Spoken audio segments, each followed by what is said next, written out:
The Interview is the 13th episode of the first season of The Middle. This is directed by Ken Whittingham, and as always there will be spoilers from now as I go through the episode and share some thoughts. Sometimes I will go through things chronologically, but with this one I've grouped my notes by part of the episode. We have two main parts of the narrative, one involving Mike and one involving Brick. So I'll go through the part with Mike first, and then the part with Brick. I think the bit with Brick is my favourite.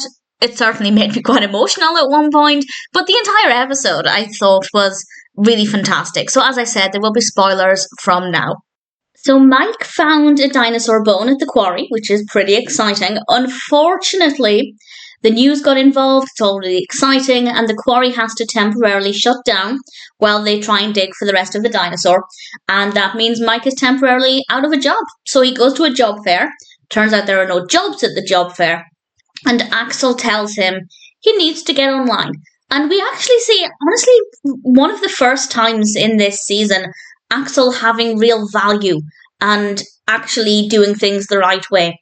Because we see him getting jobs and doing well. And all of the jobs he's had is because of his ability to actually apply for jobs online and in a more modern approach. And this is something that Mike is struggling with. And I really like what Axel brought to this episode.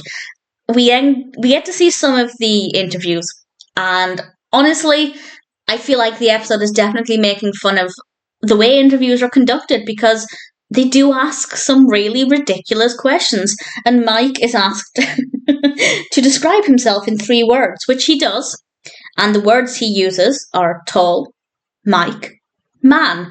To be fair, all of those 3 words are applicable. And the questions can be really stupid. If you've ever had any job interview, I'm sure you can agree with this. And I just love how much fun it pokes at that. And Frankie tells him he has to play the game, which is very, very true. Interviewing is all about answering questions in the way that you think they should be answered, even if you're not fully believing what you're saying. So Mike puts this to the test, and he's going for this job that deals with septic waste.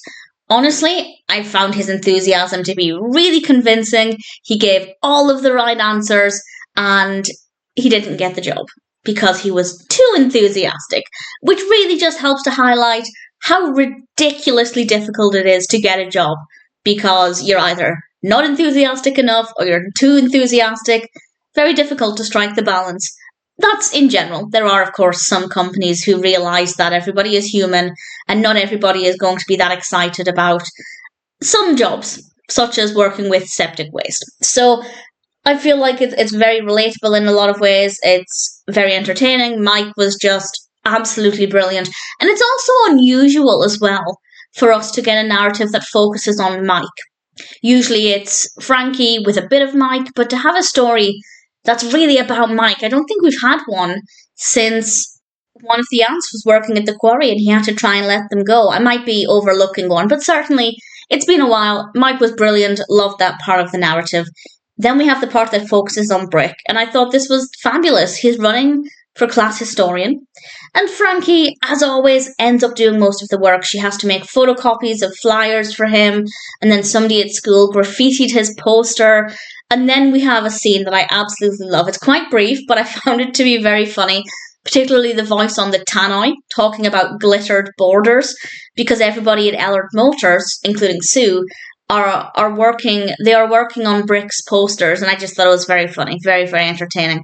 And then Brick reveals he has to write a speech, and initially Frankie is trying to help him, by which I mean Frankie is trying to write the speech because Brick doesn't want to do it.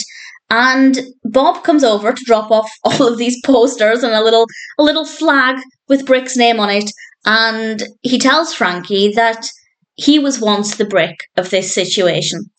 And he had to learn that actually if he doesn't do things for himself, he's never going to learn and grow, etc.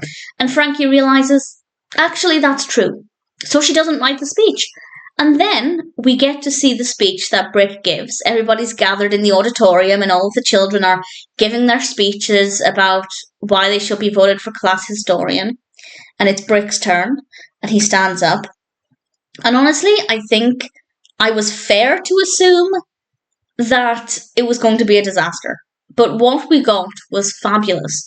because Brick gave this brilliant speech. Everybody was laughing with him rather than at him, and he really knew how to play the situation, and I was really emotional, and I thought it was very, very well done. And Frankie and Mike's reactions to this it was absolutely glorious.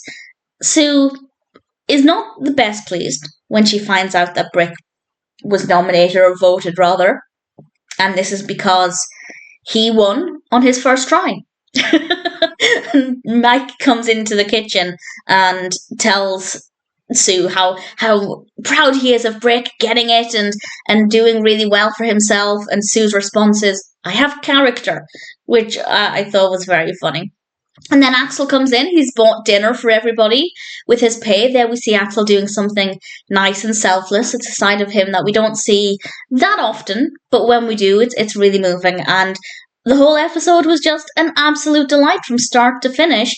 I thought the interview was great fun, very, very well done. Some really great points about interviews, and honestly, I'm with Mike. Some of those questions are ridiculous, but also the reality. And Brick's speech was just fabulous and very well done, very funny, brilliant delivery from Atticus Shaffer, of course, and I rather enjoyed it. I think this might be one of the strongest episodes from the first season. All things considered, I think the interview is pretty flawless.